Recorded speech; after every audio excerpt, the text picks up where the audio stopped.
Wassalatu wassalamu ala rasulil amin wa ala alihi wa sahbihi ajma'in. Subhanaka la ilma lana illa ma 'allamtana innaka antal alimul hakim. Rabbi shrah li sadri wa yassir li amri wahlul 'uqdatam min lisani yafqahu qawli wa ba'du. Qala al-musannifu rahimahullahu ta'ala wa nafa'ana Allahu bihi wa bi'ulumihi fid darini amin. Dan berkata Imamul Allamah Abul Qasim Abdul Karim bin Hawazin Al-Kushairi, semoga Allah Ta'ala merahmatinya dan kita mendapat manfaat serta barakah ilmunya. Muhammad bin Khafif menjelaskan ada dua macam kerelaan. Kerelaan terhadap Allah Ta'ala dan kerelaan terhadap apa yang datang dari Allah Ta'ala. Kerelaan terhadap Allah Ta'ala bererti bahawa si hamba rela terhadapnya sebagai pengatur urusan-urusannya. Dan kerelaan terhadap apa yang datang dari Allah Ta'ala berkaitan dengan apa yang telah ditetapkannya. Saya mendengar Syekh Abu Ali Daqqaq menyatakan, jalan sang pengembara itu lebih panjang dan itulah jalan latihan spiritual. Jalan kaum terpilih lebih singkat tetapi lebih sulit dan menuntut agar engkau bertindak sesuai dengan kerelaan dan agar engkau rela dengan takdirnya. Ruwayi menyatakan, kerelaan adalah jika Allah meletakkan neraka di tangan kananmu, maka engkau tidak akan meminta agar dia memindahkannya ke tangan kirimu. Awaqah bin Tahir berpendapat, kerelaan adalah menghilangkan keengganan dari hati hingga tidak sesuatu pun yang tinggal selain kebahagiaan dan kegembiraan. Al-Wasiti mengajarkan, manfaatkanlah kerelaan sebesar-besarnya dan jangan biarkan ia memanfaatkan dirimu agar supaya kemanisan dan wawasannya tidak menabirimu dari kebenaran batin yang menyangkut perhatianmu. Ketahuilah bahawa kata-kata ini sangatlah penting. Di dalamnya terdapat peringatan yang tersirat bagi umat, sebab kerelaan terhadap keadaan mereka itu sendiri merupakan tabir yang menabiri si pemberi keadaan. Jika seorang menemukan kesenangan dalam kerelaannya dan mengalami nikmat kerelaannya dalam hatinya, maka dia telah ditabiri oleh keadaannya sendiri dan menyaksikan kebenaran batin. Al-Wasiti juga mengingatkan, waspadalah terhadap perasaan nikmat kerana amal ibadat, sebab itu adalah racun yang membawa maut. Ibn Khafif menyatakan kerelaan adalah tenangnya hati dengan ketetapan Allah dan keserasian hati dengan apa yang menjadikan Allah redha dan dengan apa yang dipilih Allah untukmu. Ketika Rabi'atul Adawiyah ditanya, bilakah seorang hamba dipandang rela atau redha? Dia menjawab, apabila baginya penderitaan sama mengembirakannya dengan anugerah. Dia ceritakan bahawa Ash-Shibli menegaskan di hadapan Al-Junaid, tidak ada daya dan kekuatan selain dengan Allah. Dan Junaid mengatakan kepadanya, ucapanmu itu muncul dari kenestapaan dan kenestapaan datang kerana orang yang meninggalkan kerelaan terhadap takdir. Ash-Shibli terdiam. Abu Sulaiman Darani mengatakan, kerelaan adalah jika engkau tidak meminta syurga kepada Allah Ta'ala atau berlindung kepadanya dari neraka. Zunnun Al-Misri menjelaskan, ada 3 tanda kerelaan. Tidak punya pilihan sebelum keputusan diputuskan ketetapan Allah. Tidak merasakan kepahitan setelah diputuskan ketetapan dan merasa gairah cinta di tengah-tengah cubaan. Dikatakan kepada Husain, putera Ali bin Abi Talib radhiyallahu ta'ala anhuma, Abu Dhar menyatakan kemiskinan lebih kucintai daripada kekayaan dan sakit lebih kucintai daripada kesihatan. Husain menjawab, semoga Allah mengasihani Abu Dhar. Aku sendiri kukatakan orang yang menaruh kepercayaan kepada pilihan baik Allah baginya tidak ada berkeinginan selain daripada apa yang telah dipilihkan Allah Ta'ala baginya. Al-Fudhi bin Iyad mengatakan kepada Bish Al-Hafi, kerelaan adalah lebih baik daripada hidup bertapa di dunia ini. Sebab orang yang rela tidak pernah berkeinginan akan sesuatu di luar keadaannya. Ketika Abu Usman ditanya tentang ucapan Nabi SAW, aku memohon kepadamu rasa rela setelah diputuskan ketetapanmu. Ini kerana kerelaan sebelum diputuskannya ketetapan Allah bererti adanya niat kuat untuk merasa rela. Tetapi kerelaan setelah diputuskannya ketetapan adalah sebenar-benar kerelaan. Abu Sulaiman menyatakan, aku ingin seandainya aku mengetahui sebahagian kecil sahaja tentang kerelaan. Sekalipun itu akan menyebabkan aku masuk ke neraka. Aku akan puas kerananya. Abu Umar ad-Dimashqi menyatakan kerelaan adalah hilangnya kesedihan terhadap perintah Allah Ta'ala yang mana pun. Al-Junaid berpendapat, kerelaan adalah meniadakan pilihan. Ibn Atta menegaskan, kerelaan adalah mengarahkan perhatian hati kepada ketentuan Allah Ta'ala, yakni qada bagi si hamba, dan meninggalkan ketidaksenangan. Ruwaim berkata, kerelaan adalah tenangnya hati dalam menjalani ketetapan Allah. An-Nuri menyatakan kerelaan adalah senangnya hati atas pahitnya nasib. Muslimin dan muslimat yang dirahmati Allah sekalian, masih lagi kita bercakap tentang redha ataupun rela. Redha merupakan satu matlamat yang paling agung yang ingin dicapai seorang hamba yang benar-benar beriman pada Allah, yakni redha Allah SWT. Untuk mendapat redha Allah Ta'ala, maka ujiannya ialah diri kita sendiri. Bagi mendapat redha Allah Ta'ala, untuk mendapatkannya, yang perlu menjadi bajanya, yang perlu menjadi alat untuk mencapai redha Allah itu ialah diri kita sendiri, batang tubuh kita. Maka apa sahaja yang berlaku pada batang tubuh kita, semuanya kerana ingin mencari dan mendapatkan redha Allah. Sama ada berupa ujian-ujian yang kita senangi atau yang kita tidak senangi, atau perkara-perkara yang sepakat dengan apa yang kita inginkan, yang kita niatkan ataupun tidak. Namun, seluruh jiwa raga ini dikorbankan, seluruh jiwa raga ini dicagarkan, seluruh jiwa raga ini diletakkan pada jalan Allah Ta'ala. Kalau kita senang, maka kita sebanyak-banyaknya bersyukur pada Allah. Kalau kita diuji, kita sebanyak-banyaknya bersabar pada Allah. Namun cinta kita pada Allah sama keadaannya. Waktu diuji dengan apa yang kita suka atau apa yang kita tak suka. Sebab itu seorang sahabat Nabi SAW, bila mana dia diuji dengan sakit yang panjang, maka orang bertanya kepadanya, bagaimana kamu mampu bersabar dengan sakit yang begitu lama ini? Sahabat yang bernama Imran bin Husain, sampai dia tak mampu lagi bangun, dia tak mampu lagi bergerak, namun dia tetap tersenyum. Dia kata, bagaimana aku tidak suka apa yang Allah suka pada aku? Artinya kesakitan itu tidak lagi menjadi beban bagi dia, keluhan baginya, penyesalan baginya. Dia tetap tersenyum dalam kesakitan yang tidak mampu menjadikan dia bergerak ke mana yang dia inginkan. Dia kata, bagaimana aku tidak suka apa yang Allah suka pada aku? Ini yang Allah suka. Artinya tuan-tuan sekalian, badan kita menjadi eksperimen terhadap cinta dan redha kita pada Allah. Nak dapat redha Allah, maka lihat badan kita apa tanda dan bukti. Kalau semalam kita cerita tentang sahabat Nabi SAW, iaitu bapa saudara kepada Anas bin Malik. Bagaimana seluruh tubuhnya ada tikaman, ada bekas panahan, tombak, sehingga semuanya berjumlah 80 tikaman.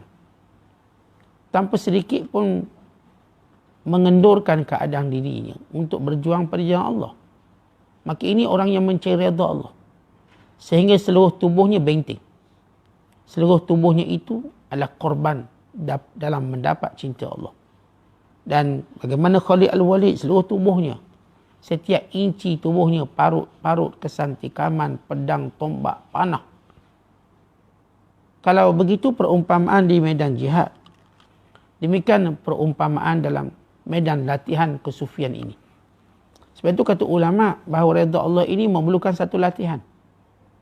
Latihan yang berterusan untuk menghadapi semua perkara bagi kita mendapat redha Allah dan kita redha pada Allah Ta'ala. Artinya bila Allah Ta'ala sebut dalam Quran, radhiyallahu anhum wa radu'an, Allah redha pada mereka dan mereka redha kepada Allah. Artinya, tanda Allah redha pada kita, kita sendiri redha pada Allah. Tanda Allah redha pada kita, kita redha. Allah pilih kita miskin ke, Allah pilih kita kaya ke, Allah pilih kita diuji dengan hal itu, hal ini.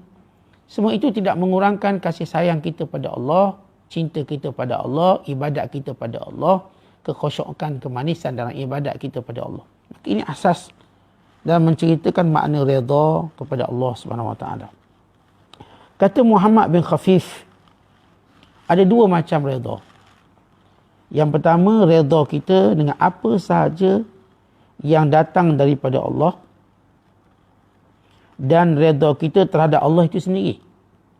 Redha kita kepada Allah itu sendiri maksudnya Allah itu Tuhan kita yang mengatur, yang menguruskan, seluruhnya mentakdirkannya. Apa pun berlaku kita kata ini takdir Allah, ini adalah kehendak Allah. Fa'alun lima yurid. Dan yang kedua ialah redha terhadap apa yang datang dari Allah. Artinya kalau kita dah mengakui Tuhan berkuasa atas tiap sesuatu, yang mentakdirkan, yang menentukan, yang memilih dan sebagainya, maka kita juga rela apa pun berlaku pada diri kita. Ya, kita nak si A dapat si B. Kita nak benda A dapat B, maka kita redha. Maka pilihan Allah lebih baik. Kita tetap berkata dalam diri kita, pilihan Allah lebih baik. Kadang kita, tuan-tuan, nak anak laki-laki. Dapat anak perempuan. Jangan kecewa. Pilihan Allah lebih baik. Kadang-kadang, tuan-tuan sekalian, kita nak anak kita semuanya hidup membesar. Dia mati dalam perjalanan hidupnya. Maka jangan rasa sedih kerana itu pilihan lebih baik. Ya memanglah mula-mula kita struggle. Sebab tu saya sebut dari awal, ia latihan. Memang tak semudah itu bila anak kita meninggal. Memang sedih, tapi kita struggle. Dan lalu ingatkan diri kita pilihan Allah lebih baik daripada pilihan kita. Kita tuan-tuan kalau boleh bila periksa nak dapat straight A, tiba tak dapat straight A, maka kita yakin pilihan Allah lebih baik. Kita nak masuk universiti A, dapat universiti B, pilihan Allah lebih baik. Kita tuan-tuan sekalian nak kalau boleh bila buka bisnes, kita dah target di seluruh unjuran keuntungan dalam tempoh 5 tahun insya-Allah kita akan dapat sekian-sekian amount. Tapi tak dapat. Maka jangan sedih, pilihan Allah lebih baik. Apa pun dalam lapangan kehidupan kita, ingat selalu pilihan Allah lebih baik. Maka ini nama redha yang datang daripada Allah. Apa sahaja yang datang dari Allah, maka itu pilihan terbaik. Kata Abu Ali Daqqaq, jalan untuk mendapat redha Allah ini ada dua. Satu, jalan yang panjang, yang berterusan, yang telah kita sebut semalam. Berterusan kita buat. Jangan tinggal solat berjemaah, jangan tinggal solat, jangan tinggal segala perkara yang boleh melengkapkan agama kita, zikirnya, istighfarnya, bacaan Qurannya, qiyamul lailnya. Ini pelengkap-pelengkap agama kita. Selain daripada kefarduan yang menjadi teras kepada agama. Umpama kita buat rumah, tiang, atap, bumbung itu teras. Itu rukun-rukun agama. Tetapi yang hiasan perabuknya, yang warnanya, semua ini adalah ibadat-ibadat yang menyempurnakannya. Qiyamul lail kita, bacaan Quran kita, zikir kita, sedekah kita, dan segala benda kebaikan kita buat. Maka jalan ni memang jalan spiritual, jalan ibadat untuk menuju kepada keridhaan Allah. Tapi jauh. Jauh. Di sana ada jalan yang singkat. Jalan singkat ini yang Allah berikan pada kaum terpilih, ia jauh lebih sulit. Kerana sampai peringkat dia menagih nyawa. Dan itu yang kita lihat bila para sahabat, bila para tabi'in, para ulama, orang soleh yang memburu syahid. Jalan tadi tuan-tuan singkat. Mati, dia masuk syurga. Tetapi dia punya liku-likunya luar biasa. Kita baca tentang Hanzalah bin Amir. Hanzalah bin Abi Amir. Hanzalah yang terkenal, yang dikenali sebagai Ghasilul Malaikah. Ghasilul Malaikah, yang dimandikan oleh malaikat. Hanzalah radhiyallahu ta'ala anhu, bila mana dia gugur syahid dalam perang Uhud. Isterinya datang. Lalu Nabi SAW bertanya, "Masya'nuhu?" Ya, apa sebabnya? Kata isterinya, "Hanzalah, dia tak mandi wajib lagi. Malam pengantin bila dengar seruan jihad, dia terus pergi berperang. Dia terus pergi. Sehingga dia gugur syahid dan malaikat memandikannya." Tuan-tuan, hebat. Orang-orang yang memilih jalan-jalan off-road ini untuk mendapat keredaan Allah, mendapat kasih sayang Allah Ta'ala, walaupun sampai peringkat meninggalkan isteri tercinta, di malam perkahwinan, meninggalkan harta benda. Kita lihat bagaimana Musa bin Umair yang juga gugur syahid, yang mati syahid dalam peperangan Badar. Bagaimana beliau merupakan orang kaya, anak orang kaya. Bila memilih Islam, ditanggalkan segala kekayaan. Kemudian berhijrah ke Madinah, berperang, kemudian gugur syahid. Sehingga tidak cukup kain untuk menutup badannya. Sehingga Rasulullah menyuruh supaya pokok tertentu untuk diletakkan pada kakinya, bagi menutup kakinya. Dan saya lihat bagaimana pengorbanan mereka. Mereka memilih jalan yang sulit, jalan yang singkat untuk sampai kepada Allah Subhanahu Wa Taala. Kata Ruwayyim, rela yang sebenar bila mana Allah letak neraka di tangan kanan, kita tak minta dia berada di tangan kiri. Baik, ini bukan neraka itu, neraka zahir ini gambaran.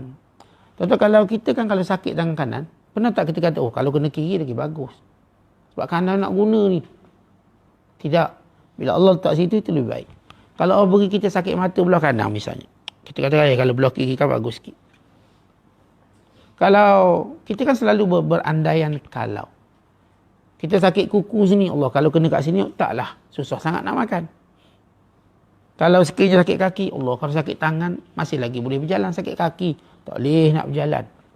Demikian kita macam seperti, bila diuji mau diberi pilihan, diuji bahagian ini, bukan ini, maka itu bukanlah kerelaan sebenar. Bila Allah uji mana-mana bahagian anggota badan kita, maka itu lebih baik.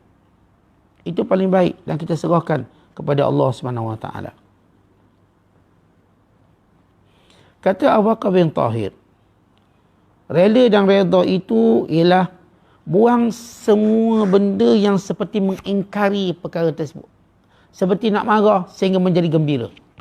Tuan-tuan sekalian, bila saya katakan hari ni saya berniaga, memang dok target dapatlah 100-200 ringgit. Hari ni saya buat Grab, targetlah dapat 5-6 orang customer. Lepaslah bayar kereta bulan ni, tiba tak dapat. Dalam hati ada tak rasa tak puas hati? Ada. Tak puas hati pertama, tuan-tuan, perangai kita akan tuding kesalahan pada orang. Itu yang pertama. Bila mana-mana orang, bila dia berlaku sesuatu yang tak puas hati, dia akan cari siapa salah. Ni, orang ni lah salah ni, semua nak jadi Grab tu, aku makin kurang rezeki ni. Dia akan cari salah orang. Yang kedua, bila dah habis menyalahkan orang, dia akan menyalahkan Tuhan dia. Apalah Allah bagi aku sikit. Menyalah Allah. Dan yang ketiga, tuan-tuan, dah habis menyalah Tuhan ni, barulah dia menyalahkan diri dia. Diri dia last sekali. Pertama, orang dia akan salahkan. Kedua, Tuhan dia salahkan. Takdir Allah. Ketiga, diri dia. Sebab itulah orang ni akan bunuh diri. Orang ni akan bunuh diri dia. Orang ni akan binasakan dirinya. Kita diajar, tuan-tuan. Yang pertama, bila berlaku sesuatu, kalau kita nak pergi peringkat orang yang terpelajar, belajar agama, pertama salahkan diri sendiri. Salahkan diri sendiri. Kemudian bila mana kita berkampung dalam diri kita, tak mungkin sampai keluar. Tuan-tuan, kalau kita salahkan diri kita dari awal lagi, kesalahan tu cuma berkampung kat kita, dia tak akan pergi keluar. Lalu kita akan sibuk memperbaiki diri. Tetapi orang yang lebih terpilih lagi, bila berlaku sesuatu, ialah dia melihat betapa hebatnya takdir Allah pada diri dia. Nampak? Nampak paling hebat. Kita ada 3 peringkat. Manusia yang menyalahkan orang. Dan manusia yang menyalahkan dirinya. Dengan manusia yang melihat keajaiban takdir Allah. Ni dia pergi memburu kat hutan, tak dapat seekor pun ayam hutan. Maka tersenyum dia. Allah bukan rezeki saya. Mungkin ada sebab-sebab yang lebih agung, lebih baik Allah nak berikan pada saya. Mungkin. Maka perkara-perkara seperti ini, tuan-tuan sekalian, luar biasa. Dia pun balik rumah. Dan dia pergi ke hutan. Buru tak dapat. Balik rumah, ada orang hadiahkan ayam hutan ke dia. Hadiah. Dia fikir. Dia ingin mencari, tapi Allah datangkan dengan lebih mudah, dia beri sampai ke rumah. Masya Allah, ajaib. Maka di situ dia melihat bagaimana Allah berkuasa daripada apa yang dirancangkan. Dan ada tak kadang-kadang kita ni merata cari nak makan nasi minyak. Nak pagi ni sarapan nasi minyak. Kedai ni tutup, kedai tutup. Allah, apalah. Kita nak maki kedai ni. Buka kedai hari ni lah dia tutup. Atau pergi tak ada pula. Si minyak tak ada bang, dah habis. Abang lewat seminit je. Abang miss seorang je. Rasa, tapi kalau orang tu, Masya Allah tak apa. Allah nak beri yang lebih baik. Tiba-tiba balik rumah, ada orang hantar nasi minyak kat rumah. Lagi sedap, nasi minyak kat rumah. Kita duk cari keliling ni, orang hantar kat rumah. Betapa banyak kejadian tu berlaku pada kita. Mencari di luar, rupanya dia dalam rumah. Sama juga macam Fir'aun. Fir'aun dia cari musuhnya di luar. Cari-cari dia tak sedar. Musa tu dalam istana dia. Dalam istana. Kan itu tuan-tuan sekalian. Di sini kita akan lebih mengenali Allah. Ya, kita kenal Allah dengan Allah suruh kita ikhtiar. Tapi Allah nak beritahu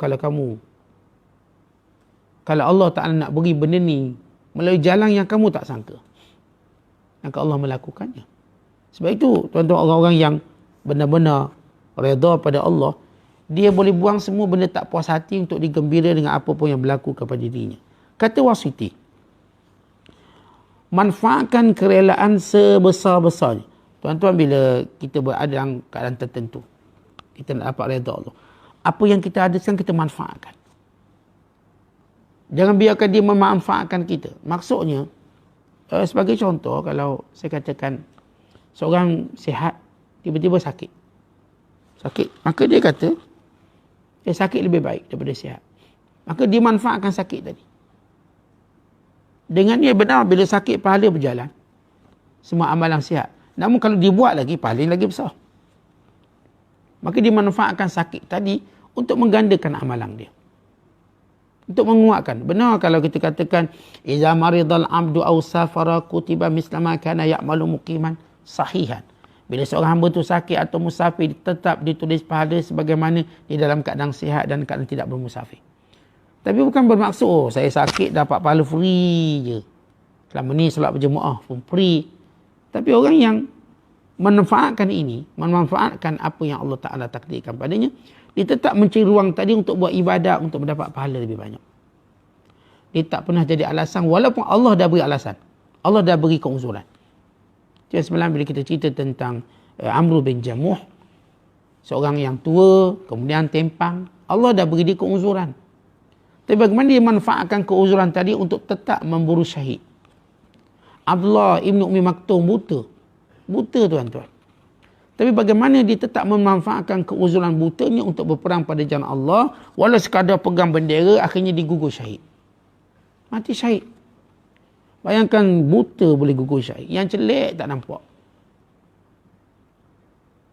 Ni dah buta. Dia dah diberi keuzuran banyak tapi tetap belajar Quran. Akhirnya yang buta ni pula johan bacaan Quran. Dia pula johan. Ini kita namakan manfaat. Perkara yang kita nak, yang kita nampak, yang menjadi satu ujian kepada keredaan kita, kerelaan kita. Tetapi hati-hati.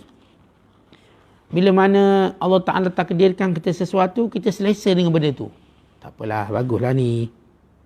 Selesa, lalu kita tertipu dengan keadaan tersebut. Contoh gini, tuan-tuan sekalian. Macam saya sebut sakit tadilah. Lalu kita pun selesa dengan Allah uji kita, tak. Allah dah uji saya sakit, okeylah. Maka kita tak buat apa-apa untuk keluar daripada sakit. Tidak. Berobat sebagaimana Allah perintah juga.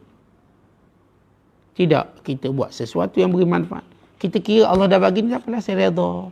Kalau orang miskin, saya redha saya miskin. Tapi tak apa-apa, saya dah redha. Saya seronok miskin. Dia seronok miskin. Senang orang kesian ke dia, orang simpati kat dia. Tak mungkin semudah itu. Apa pun yang Allah Ta'ala takdirkan pada kita, ya kita redha, kita rela. Tapi jangan biarkan ia jadi selesa benda tu. Bila selesa benda tu bukan lagi bentuk ujian, tapi kita telah ditutup ataupun kita dihijab daripada tujuan ujian. Tujuan ujian supaya kita sentiasa mengadu, mengeluh kepada Allah. Dekat dengan Allah. Dia macam gini tuan-tuan. Kalau saya ni suka makan ayam contoh. Tiba tengok ayam tak ada ikan masing dengan telur masing. Saya tak suka. Tak suka, saya pun redha. Tapi saya redha lah. Tapi redha saya tetap tak jadikan saya lepas tu. Oh, saya sukalah ikan masing. Nanti datang ayam saya pula sedih. Kenapa pula datang ayam? Kita nak ikan masing. Lihat, kita akhirnya tidak faham maksud ujian itu sendiri. Ujian berarti apa pun dia buat yang bukan pilihan kita. Allah nak beri pada kita, maka kita menerimanya. Dan kita memanfaatkan sebaik mungkin. Pada ruang tadi.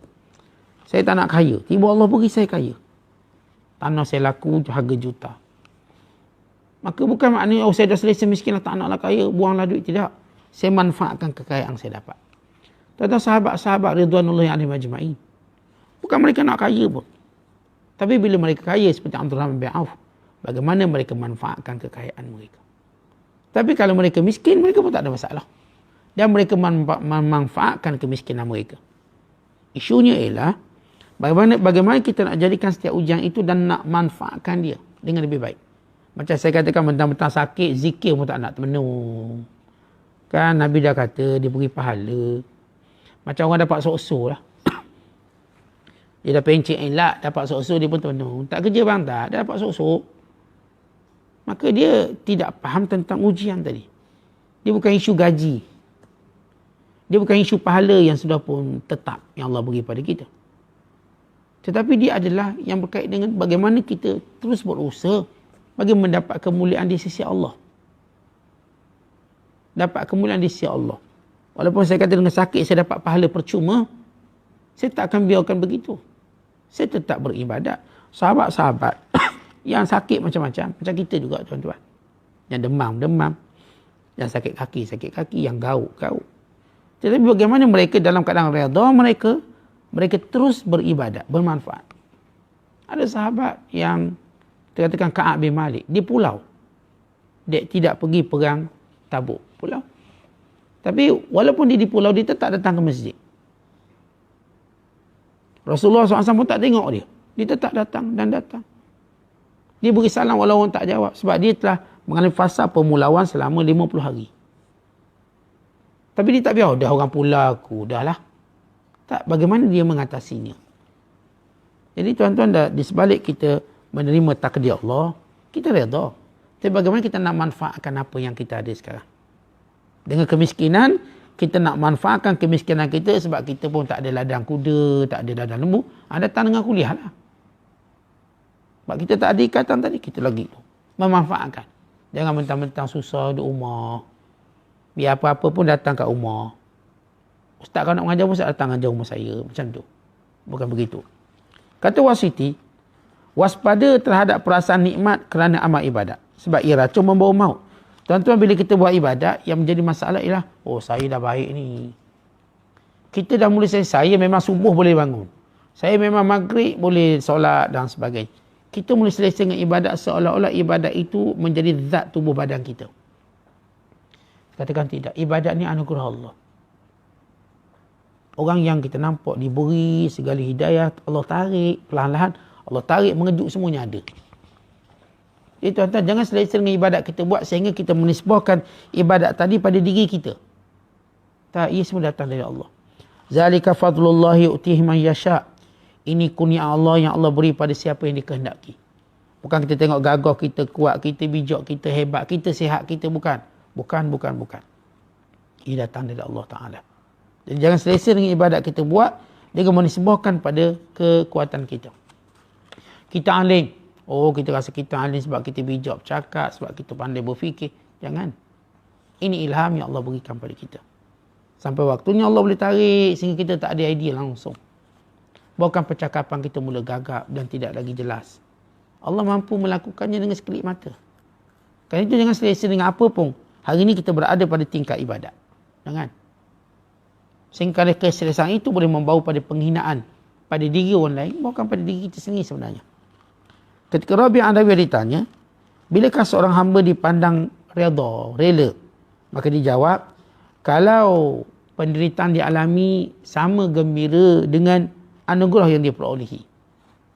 Jadi, kalau dia dapat sesuatu, gembira dia sama. Ini yang disebut oleh Allah. Likai la ta'sau ala ma fatakum wa la tafrahu bima atakum. Supaya kamu tak sedih apa yang hilang dan tak terlalu gembira apa yang datang. Makna kita apa? Mood kita apa? Biasa. Mood kita. Orang angkat ayam pun sama. Orang angkat ikan sama. Tak ada boleh tengok ayam, oh saya itu ayam ni. Tak sama. Gambaran di gambaran. Kalau orang ajak kita naik kereta ni boleh. Naik kereta tu pun boleh. Gambaran sama. Orang ajak kita tuan-tuan naik perahu ni boleh. Naik perahu besar sikit pun boleh. Sama. Tak adalah kita rasa, ini saya lebih teruja. Ini tanda orang yang redha kepada Allah Ta'ala. Kisah perbualan Junaid al-Baghdadi dengan Ash-Shibli. Ash-Shibli bila mana datang jumpa Junaid al-Baghdadi, dia kata, la hawla wa la quwwata illa billah. Tiada daya, tiada upaya melainkan dari Allah. Kata Junaid, kamu ni sedang kecewa apa percakapan ini? Ini adalah kekecewaan. Ini adalah rasa lemah kamu. Yang sepatutnya kamu redha dengan apa yang Allah takdirkan pada kamu. Baik tuan, ini satu wakfah. Suatu perkara yang menarik. Kan, bukankah kita dianjur menyebut la haula wala quwwata illa billah? Betul. Tapi waktu kita mengucapkannya apa maksud? Kadang-kadang kecewa kita sebut. Kecewa. Menyebutnya kerana kecewa berarti tingkat kita masih lagi jauh daripada tujuan menyebut perkataan tadi. Macam contoh ginilah tuan-tuan. Bila kita dengar kematian, orang kita sayangi dan sebagainya, musibah melanda harta benda, kita sebut apa? Inna lillahi wa inna ilaihi raji'un. Betul? Betul. Tapi waktu kita sebut apa maksud dia? Kecewa, saat sedih. Saya sebut ni. Atau kita memahami, hatta saya pun akan mati. Atau kita memahami bahawa ini ujian Allah seketika sementara. Sampai masa pulang pada Allah. Tuan-tuan, cara kita memahami sesuatu ucapan itu akan membezakan tingkatan kita. Kalau tuan-tuan sebut Alhamdulillah, apa maksud Alhamdulillah? Ya, syukur Alhamdulillah. Dengar orang punya Alhamdulillah, malu dia Allah beri nikmat banyak, sedangkan dia tetap melakukan ibadat yang penuh kecuaian. Ungkapan Alhamdulillah berbeza antara satu mulut dan satu mulut yang lain. Sama juga ucapan la haula wala quwwata illa billah. Sebab itu dalam ucapan itu masih ada lagi nasihat. Macam contoh gini tuan-tuan, kita solat. Bukankah orang solat masih dinasihati? Apatah lagi tak solat? Saya tengok solat ni bergerak banyak sangat lah. Cuba diam sikit. Saya tengok bila awak solat, konsentrasi awak kurang. Demikian juga dalam ucapan setiap perkataan. Macam tuan-tuan orang bagi salam lah. Tuan-tuan tengok bila dia pergi, Assalamualaikum. Marah bagi salam. Kan dah bagi salam? Betul. Ya Assalamualaikum yang dituntut bila bertemu. Tetapi assalam itu lebih daripada makna ucapan. Ia menunjukkan satu kasih sayang. Assalamualaikum dengan senyuman. Waktu bagi salam kita rasa damainya, dek wajah, ekspresi muka ni. Assalamualaikum. Dia macam nak marah gitu je. Walau ada perkataan Assalamualaikum. Kan lain. Waktu sebut insya-Allah. Jomlah datang rumah. InsyaAllah. Wajah dia ceria, tanda jadi. Dia macam insyaAllah. Macam tak jadi je insyaAllah dia ni. Sebab tu ada orang yang insyaAllah jadi, insyaAllah tak jadi. Kerana setiap orang, waktu mengungkapkan ungkapan apa pun, maka setiap orang tu akan berada pada tingkat tertentu. Tidak akan sama orang menyebut A'udzubillahi minasyaitonirrajim yang faham makna dan tujuan, falsafah dan roh, dan orang tak faham. Berbeza. Seorang membaca Al-Quran dengan kelancaran kepetaan, dengan seorang membacanya dengan tadabbur, ayat yang sama, tidak akan sama. Jadi ucapan la haula wala quwwata illa billah, ia satu ucapan yang baik, yang bagus. Namun, masih perlu diperbaiki. Kenapa kita ucap macam tu? Ucapan inna lillahi wa inna ilaihi raji'un waktu kita mendengar musibah, ia ucapan yang baik yang diperintahkan. Tetapi, kita perlu mendalami makna dan perkataan itu. Ucapan insya-Allah bagus. Memanglah setiap kali kita berjanji insya-Allah, insya-Allah. Tapi biarlah kita memahami makna dalam tentang insya-Allah. Insya-Allah bukan makna tak jadi.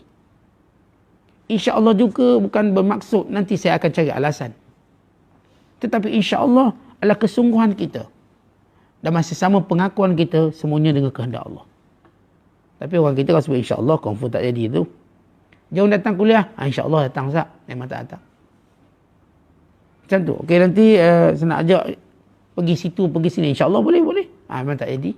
Kita boleh kenal orang yang menyebut insyaAllah dengan segala kekuatan perkataan tadi, dengan apa yang dia nak lakukan. Kita boleh kenal dengan pengalaman hidup. Akhirnya tuan-tuan kenal ada orang Ustaz kalau sebut insyaAllah, memang tak jadilah tu. Kita tahu. Ada orang Ustaz kalau sebut insyaAllah, memang dia sampai lebih awal. Kita kata pukul 2 insyaAllah, 1:30 sampai. Orang yang memahami perkataan insyaAllah. Jadi, di sini bila kita sebut tentang redha dan rela, bukanlah satu menunjukkan kepasrahan kecewa, tetapi ialah kepasrahan kita kepada Allah dengan melihat pilihan Allah jauh lebih baik. Terbaik. Dengan bahasa lain, terbaik. Dan kita suka. Sebagaimana kita suka dengan pilihan kita. Kita jauh lebih suka dengan pilihan Allah Ta'ala. Wallahu a'lam bishawab. Assalamualaikum warahmatullahi wabarakatuh.